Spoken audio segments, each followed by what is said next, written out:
नमस्कार, आप देख रहे हैं अखंड आवाज न्यूज और मैं हूं आपके साथ ज्योतिका। आइए रुक करते हैं खबर की ओर। शिक्षा स्वास्थ्य का बजट बढ़ाए केंद्र सरकार। मिडिल क्लास के लिए केजरीवाल ने की ये मांग। दिल्ली में सियासी उठापटक के बीच बुधवार को आप के राष्ट्रीय संयोजक और दिल्ली के पूर्व मुख्यमंत्री अरविंद केजरीवाल ने मिडिल क्लास परिवारों के लिए अलग से मैनिफेस्टो जारी किया है। अरविंद केजरीवाल ने कहा कि हर पार्टी ने मध्यम वर्ग को दबाया है, हर चीज पर मध्यम वर्ग को टैक्स देना पड़ता है, अब तो मरने के बाद भी टैक्स देना पड़ता है। 50% कमाई टैक्स में जा रही है, मध्यम वर्ग बहुत ज्यादा परेशान है। केजरीवाल ने दावा किया है कि आपने मिडिल क्लास के लिए बहुत काम किया है। अरविंद केजरीवाल ने कहा कि मिडिल क्लास टैक्स टेररिज्म का शिकार है। मिडिल क्लास वर्ग सरकारों के लिए सिर्फ एटीएम बनकर रह गया है। आज देश में मिडिल क्लास के लोगों को अपना परिवार चलाने में बहुत मुश्किलें आ रही हैं। इन सभी परेशानियों के कारण ही हर साल लाखों भारतीय देश छोड़कर विदेशों में बस रहे हैं। दिल्ली में आपकी सरकार ने जनता के पैसे को जनता पर खर्च किया। हमने जनता के टैक्स के पैसों को शिक्षा और स्कूल पर इन्वेस्ट किया।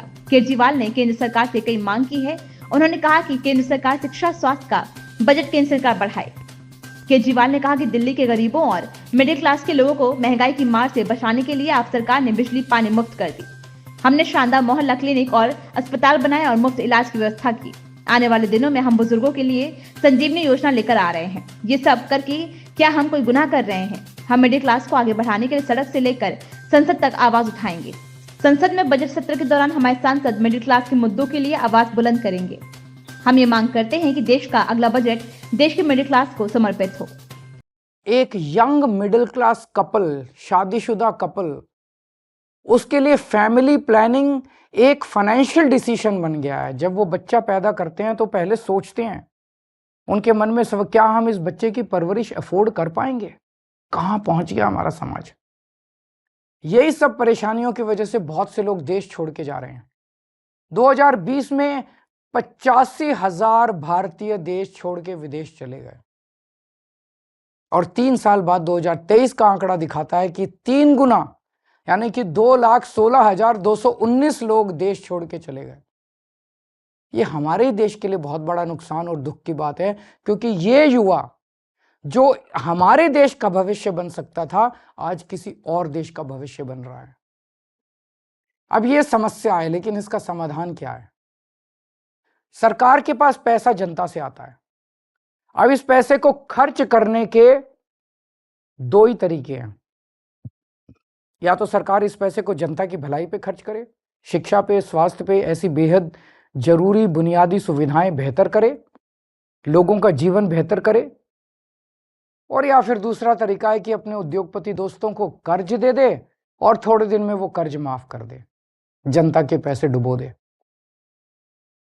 हमारी दिल्ली सरकार ने पहला तरीका चुना। हम जनता के पैसे जनता पे खर्च करते हैं। मेरा मानना है कि मिडिल क्लास सिर्फ शिक्षा से ही आगे बढ़ सकता है।